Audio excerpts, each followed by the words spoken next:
2024 లేదా 25లో డిగ్రీ లేదా బీటెక్ చదివారా? సాఫ్ట్‌వేర్ జాబ్ కోసం ఎదురు చూస్తున్నారా? అయితే కోడ్ జ్ఞాన్ 100 డేస్ కోర్సులో చేరండి, జాబ్ సాధించండి.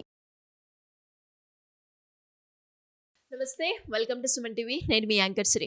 రైట్ నో మనతో పాటు ఉన్నారు హైకోర్టు అడ్వకేట్ అలగరి రవీంద్రనాథ్ గారు.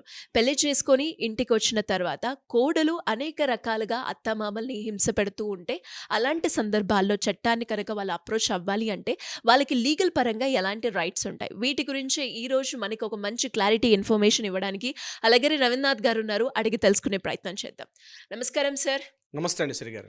సార్, ఇప్పటి వరకు కోడలు అలాగే అత్తమామల గురించి ఎంతో మంది మీ దగ్గరికి రావడం జరిగింది. వాటికి ఒక మీరు మంచి సొల్యూషన్ కూడా అందించడం జరిగింది. అందులో భాగంగానే ఎంతో మంది ఇప్పుడు మనం మాట్లాడుకుంటే కోడలు అనేక రకంగా మానసికంగా కావచ్చు, శారీరకంగా కావచ్చు హింస పెడుతున్న వాళ్ళని మనం చూస్తున్నాం. అందులో ఎవరైనా కూడా అత్తమామలు చట్ట ప్రకారంగా మేము ముందుకెళ్ళాలి అనుకునే వాళ్ళకి లీగల్ పరంగా ఎలాంటి రైట్స్ ఉంటాయి సార్ అత్తమామలు? ముఖ్యంగా శ్రీ గారు మిమ్మల్ని అభినందించాలి. ముఖ్యంగా కుటుంబ సంబంధాలు, బాంధవ్యాలకు సంబంధించి మీరు చట్ట ప్రకారంగా ఉన్నటువంటి హక్కుల మీద చాలా కంటెంట్స్ తీసుకున్నాం మన కాంబోలో. దాంట్లో అయితే భాగంగానే రీసెంట్గా మనం చేసిన కోడల్ వీడియో కూడా ఎంతో మంది కూడా మీరు చెప్పిన పాయింట్స్ని ఎంతో మంది మిమ్మల్ని అప్రిషియేట్ కూడా చేయడం జరిగింది సార్. అవునండి, అండ్ అవునండి, థ్యాంక్ యూ సో మచ్. అవునండి శ్రీ గారు, థ్యాంక్ యూ అండి. సో ఇక్కడ విషయం ఏంటంటే శ్రీ గారు, చాలామంది ఏమనుకుంటారంటే కోడలు ఇబ్బంది పడుతుంది, సెక్షన్ 498 రకరకాలుగా ఇబ్బందులు పడుతుందని చెప్పి రకరకాలుగా చట్టాల గురించి అందరికీ తెలిసిందే. కానీ నివురు గప్పిన నిప్పులా ఉంటుందండి. మ్మ్. ఇంటిలోను పోరు ఇంతింత కాదయ్య అన్నట్టు ఒక ఏజ్ వచ్చిన తర్వాత కొడుకుని పెళ్లి చేస్తారు. అది అరేంజ్డ్ మ్యారేజా, లవ్ మ్యారేజా, పెళ్లి చేసుకున్న తర్వాత కోడలు అత్తవారింటికి వచ్చిన తర్వాత ఆ కోడల్లో ఉన్నటువంటి క్రూయలిటీ బయటకు వస్తుంది. అది దానికి కారణాలు ఏమైనా కావచ్చు. ఆ కారణాల గురించి మనం డిస్కస్ చేసుకునే పనిలో లేము.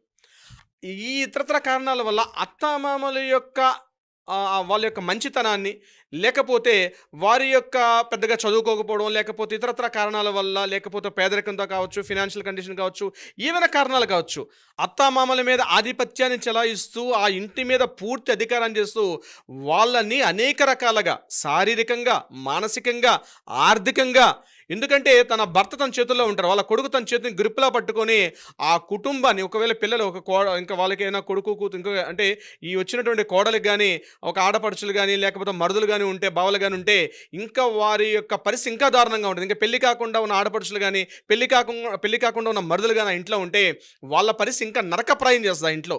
చాలామంది ఈ యాంగిల్లో ఆలోచించారు. నా దగ్గరకు వస్తున్న కేసులో చాలా కేసులు నేను చూస్తున్నాను. అత్తామామల నా దగ్గరకు వచ్చి ఆ ఫైల్స్ ముందు పెట్టి కన్నీటి పర్యంతం అవుతుంటారు. ఒకటే ఏడుపు. వాళ్ళని ఓదార్చుదాం అంటే అర్థం కాని పరిస్థితి. అంటే మా కోడలు మమ్మల్ని ఇన్ని రకాలుగా బాధలు పెడుతుంది సార్, తిరిగి మా మీద కేసులు పెట్టే ప్రయత్నం చేస్తుంది, సెక్షన్ 498 కేసు పెట్టి మమ్మల్ని వీధికి, కోర్టులకి, చట్టాలకి, పోలీస్ స్టేషన్ చుట్టూ తిప్పుతూ మమ్మల్ని తిప్పి మమ్మల్ని బదనాం చేస్తుంది సార్, మమ్మల్ని అనేక రకాలుగా బాధలు పెడుతుంది. ఈ కోడల యొక్క అంటే వీళ్ళ కోడలుగా తప్పించి మాకు ఎటువంటి చట్టాలు లేవా అన్నటువంటి అడిగినటువంటి మహానుభావులు చాలామంది ఉన్నారు అత్తామామల విషయంలో. సో ఈ వీడియో ప్రత్యేకంగా ఎవరైనా మీ ఇంట్లో మీ కోడళ్ళు మిమ్మల్ని కానీ ఇబ్బందులకు గురి చేస్తుంటే తక్షణం ఈ వీడియో చివరిదాకా చూడండి, వీలైనంత మందికి షేర్ చేయండి. ఒక నాలెడ్జ్, ఒక సోషల్ రైట్ ప్రతి ఒక్కరు తెలుసుకోవాలి. చదువు లేకపోవచ్చు వాళ్ళకి, కానీ వీడియోల ద్వారా మనం నాలెడ్జ్ని గెయిన్ చేసి పంపిస్తున్నాం. చట్టాలు మీకు కూడా ఉన్నాయి, చట్టాలు మీ తరపున కూడా ఉన్నాయి, మీకు కూడా కొన్ని హక్కులు ఉన్నాయి. కోడలు రాగా ఆ ఇంటిని మొత్తం తన ఆధిపత్యంలో పట్టుకోవడం కాదు, ఆ మీరు ఇంట్లో ఉన్నటువంటి అత్తామామకు కూడా హక్కులు ఉన్నాయి. ఆ హక్కులు ఏంటో చూసే ప్రయత్నం చేద్దాం. ముందుగా మీకు ప్రొటెక్షన్ యాక్ట్ ఉంటుంది. ప్రొటెక్షన్ యాక్ట్ అంటే ఆ కోడల ఇంటికి వచ్చి మిమ్మల్ని బయటికి నెట్టివేసింది అంటే ఎట్టి పరిస్థితుల్లో కుదరదు. మిమ్మల్ని రక్షించుకునే బాధ్యత కోడల పైన కూడా ఉంటుంది. మీకు ప్రొటెక్షన్ యాక్ట్ అని ఒక ప్రొటెక్షన్ యాక్ట్ కూడా ఉంటుంది. మీకు ప్రొటెక్షన్ ఆర్డర్ ఇస్తుంది. కోర్టుకి మీరు వెళ్ళినట్టయితే ప్రొటెక్షన్ ఆర్డర్ అంటారు. ఒకటి నెంబర్ 1 ప్రొటెక్షన్ ఆర్డర్ ఉంటుంది. Number 2 residency order. అంటే మీరు కోడల ఇంటికి వచ్చిన తర్వాత అత్తామామల్ని బయటికి వెళ్ళిపోండి అని చెప్పే హక్కు ఆ కోడలికి లేదు. దట్స్ కాల్డ్ రెసిడెన్సీ ఆర్డర్ అంటారు. అంటే మీ ఇంట్లో, మీ స్వార్జితమైన ఇంట్లో లేదా అద్దెంట్లో మీరు ఉన్నారనుకోండి, కోడలు వచ్చిందనుకోండి, నువ్వు బయటికి వెళ్ళిపో అని చెప్పి అత్తగారిని కానీ మామగారిని బయటికి పంపించే ప్రయత్నం చేయకూడదు. అది కూడా రెసిడెన్సీ ఆర్డర్ అంటారు. దాన్ని కూడా మనం కోర్టు ద్వారా పొందే హక్కు ఉంటుంది. మూడోది మానిటరీ ఆర్డర్. మానిటరీ ఆర్డర్ అంటే ఇక కొడుకు అప్పటిదాకా కాస్త ఏదైనా ఇన్కమ్, తల్లిదండ్రులు ఉద్యోగం వచ్చింది కదా, తల్లిదండ్రులు కొద్ది కొద్దిగా గొప్ప అమౌంట్ ఇచ్చి ఆ ఇంటిని చూసుకుంటున్నాడు, ఆ ఇంట్లో వృద్ధాప్య తల్లిదండ్రులు ఉన్నారు అంటే అత్తామామలు కాస్త ఫైనాన్షియల్గా స్ట్రాంగ్గా లేకపోతే వాళ్ళు పోషణ భారం చూడాల్సిన బాధ్యత కూడా కోడలదే. అంటే దీన్ని మానిటరీ రిలీఫ్ అంటారు. అంటే ఏదైనా ఆర్థికంగా ఉంటే ఆ యొక్క పెద్దవారిని కూడా చూడాల్సినటువంటి బాధ్యత కూడా కోడల పేరు మీదుగా ఉంటుంది. అంటే మీకు రెసిడెన్షియల్ ఆర్డర్ ఉంటుంది, మీకు ప్రొటెక్షన్ ఆర్డర్ ఉంటుంది, మీకు రెసిడెన్షియల్ ఆర్డర్ ఉంటుంది, at the same time monetary relief monetary order కూడా మీరు కోర్టు ద్వారా తెచ్చుకోవచ్చు. ఇది కాకుండా ఇంతేనా సార్ ఇంకేమీ లేవా? ఇంకా చాలా ఉన్నాయి. ఒకటి, అమ్మాయికి అయితే కోడలు ఏం చేస్తుంది, 498A అని ఎలా అయితే అత్తామామల మీద పెడుతుందో, మరుదుల మీద పెడుతుందో, భర్త యొక్క సోదరుల మీద ఎలా అయితే పెడుతుందో అదేవిధంగా కోడలు కానీ మిమ్మల్ని వేధిస్తే ఐపీసీ 294, దీన్ని యాక్చువల్గా మానసికంగా అమ్మాయిగా మిమ్మల్ని వేధిస్తే సెక్షన్ ఐపీసీ 294 అంటారు. ఐపీసీ 294 ద్వారా అమ్మాయి మిమ్మల్ని మానసికంగా వేధింపులు గురి చేస్తే మీరు ఆ సెక్షన్ ఆమె మీద ఇంపోజ్ చేసుకోవచ్చు. ఐపీసీ సెక్షన్ 323 మిమ్మల్ని బలాత్కారంగా అంటే బూతులు తిడుతుండగానే మిమ్మల్ని వేధింపులు గురి చేస్తుంది అనుకోండి, అటువంటి సందర్భాల్లో ఐపీసీ 323ని ఇంపోజ్ చేయొచ్చు. ఐపీసీ 506 కూడా మిమ్మల్ని కాస్త ఫిజికల్ హ్యాండ్లింగ్ చేస్తున్నా, మిమ్మల్ని కొడుతున్నా, మిమ్మల్ని శారీరకంగా బాధ పెడుతుంటే ఐపీసీ 506 అనేది మీరు అమ్మాయి మీద ఇంపోజ్ చేసుకునే అవకాశం ఉంటుంది. మరి వీటన్నిటి ఎలా అప్రోచ్ అవ్వాలి సార్ అని మీ ప్రతి ఒక్కరు డౌట్ కావచ్చు. మీరు కానీ మీ కోడలు మిమ్మల్ని వేధింపులకు గురి చేస్తే మీరు ఇమ్మీడియట్గా ఒక ఎన్సీ అంటే నాన్ కాగ్నిజబుల్ అఫెన్స్ అంటారు, ఒక కంప్లైంట్ దగ్గరలో ఉన్న పోలీస్ స్టేషన్కి ఫస్ట్ ఇచ్చే ప్రయత్నం చేయండి. ఇమ్మీడియట్గా పోలీస్ స్టేషన్లు మీకు ఆ కేసు ఫైల్ చేస్తారు. ఫైల్ చేయని పక్షంలో ఇమ్మీడియట్గా మీరు ఏం చేస్తారంటే ఒక అడ్వకేట్ ఆశ్రయించండి. అడ్వకేట్ ద్వారా మీరు ఇమ్మీడియట్గా మీరు కోర్టుకు వెళ్ళి ఒక ప్రైవేట్ కంప్లైంట్ కూడా లాడ్జ్ చేసుకునే అవకాశం కూడా మీకు ఉంటుంది. ఇది మీకు రిలీఫ్ ఉంటుంది. అంటే ఐపీసీ 498 ఎలా ఉందో మీకు కూడా ఇప్పుడు నేను చెప్పే సెక్షన్స్ అన్ని కూడా మీకు అండదండలుగా ఉండే అవకాశం కూడా ఉంటుంది. ఒకవేళ మీరు సీనియర్ సిటిజన్స్ అనుకోండి, అంటే మీరు కాస్త ఏజ్ 60+ దాటారు, ఇంట్లో మీకు ఉంటే మీకు మరొకటి ఉంది. దీన్ని యాక్చువల్గా ఏమంటారంటే ట్రిబ్యునల్ అంటారు. అంటే ముఖ్యంగా దీన్ని సీనియర్ సిటిజన్ యాక్ట్ అంటారు. సీనియర్ సిటిజన్ యాక్ట్ ప్రకారం 2007 ప్రకారం మీరు అమ్మాయి మిమ్మల్ని బయటికి నెట్టివేసినా, లేకపోతే అమ్మాయి మిమ్మల్ని యొక్క పోషణ భారం చూడకపోయినా, మెయింటెనెన్స్ చేయకుండా అమ్మాయి కూడా మిమ్మల్ని అనేక రకాల వేధింపులు గురిచేస్తుంటే మీరు ట్రిబ్యునల్ని ఆశ్రయించవచ్చు. దగ్గరలో ఉన్నటువంటి ఆర్డీఓ గారిని మీరు సంప్రదిస్తే ఆర్డీఓ ద్వారా మీరు తక్షణమే ఒక రిలీఫ్ని పొందే అవకాశం ఉంటుంది. ఇది సీనియర్ సిటిజన్స్ పొందే అవకాశం. అంటే అత్తామామలు కోడల ద్వారా ఒకవేళ మాటలు పడి ఆ ఇంట్లో అయ్యో మా కోడలు మమ్మల్ని ఇబ్బంది పెడుతుంది, మీలో మీరు నలిగిపోయి, మీలో మీరు కుమిలిపోయి, మీలో మీరు ఒక మానసిక వేదన గురై మీరు పరిస్థితిని తీవ్రతరంగా తెచ్చుకోకుండా అనేక సెక్షన్లు, అనేక చట్టాలు కూడా అత్తామామలకి కూడా సపోర్ట్ ఉంటుంది. కేవలం అత్తకే ఉంటాయండి, మామగారు కూడా అంటే అత్తామామలు ఇద్దరికి కూడా ఉంటాయి ఈ విషయానికి సంబంధించి. ఇది కాకుండా ప్రాపర్టీ విషయంలో ఏదైనా అమ్మాయి గొడవ చేస్తుంది అనుకోండి, కోడలు వచ్చి నాకు ఈ ప్రాపర్టీ రాసివ్వంటే డైరెక్ట్గా అత్తామామల యొక్క ప్రాపర్టీ మీద కోడలికి ఎట్టి పరిస్థితుల్లో కూడా హక్కులు ఉండవు.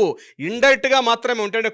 కొడుకు ద్వారా మాత్రమే కోడలకు వచ్చే హక్కులు ఉండే తప్ప డైరెక్ట్ గా కోడలకు మాత్రం ఆ ఇంటి మీద ఎటువంటి హక్కులు ఉండేది గుర్తుపెట్టుకోవాల్సిన ప్రతి విషయం. అంటే రకరకాల సమస్యలతోటి, రకరకాల వేధింపుల ద్వారా, రకరకాల బలాత్కారాల ద్వారా ఇంట్లో అత్తామామలు నలిగిపోయిన కుటుంబాలు అనేక వేల కుటుంబాలు ఉన్నాయి. గుర్తుపెట్టుకోవాల్సింది అంటే మీకు కూడా చట్టాలు రక్షణ కల్పిస్తాయి. Domestic violence act, DVC act అంది కేవలం కోడలు అత్తగారి మీద పెట్టడం కాదు, ప్రతి మహిళ కూడా డొమెస్టిక్ వైలెన్స్ అంటే ప్రతి మహిళ, అది ఇర్రెస్పెక్టివ్ ఆఫ్ ఏజ్, అంటే ఏజ్తో సంబంధం లేకుండా ఇంట్లో గృహహింస ఒకవేళ కోడలు పెడుతుంటే కూడా మీరు డొమెస్టిక్ వైలెన్స్ అన్నది ప్రొటెక్షన్ మీరు తీసుకోవాలి. అంతేగాని పోనీ మా కోడలే కదా, పోన్లేండి తిడుతుంది కదా పడతామంటే ఏదో ఒక రోజున అమ్మాయి ఏం చేస్తుంది, చిలికి గాలివనే ఏదో ఒక రోజున 498 మీ మీద పెట్టే అవకాశం ఉంటుంది.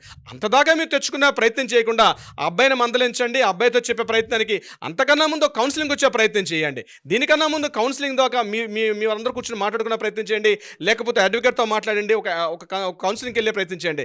పరిస్థితి తీవ్రంగా ఉందనుకుంటే మీలో మీరు మదన పడిపోయి, మీలో మీరు లోపల ఏడ్చుకుంటూ మీరు దుఃఖితం అయిపోయి ఇక మా జీవితం ఎందుకు అనవసరంగా పెళ్లి చేసాం, ఈ కోడలు మా ఇంటికి ఎందుకు పిలుచుకున్నాం అని చెప్పి బాధలు పడే కన్నా prevention is better than cure. అంటే సమస్య వచ్చిన తర్వాత దానికి మనం రిలీఫ్ ఇవ్వడం కన్నా సమస్య కన్నా ముందే గుర్తించి ఆ సమస్యకు ఎటువంటి రిలీఫ్ ఇస్తే బాగుంటుందని చెప్పి ముందుగా మీరు బయటకు వచ్చి, అంటే మీ కోడల మీద మీరు అన్యాయంగా పెట్టమని చెప్పని నా ఉద్దేశం కాదు, కుటుంబాలు విచ్ఛిన్నమని చెప్పడం కాదు.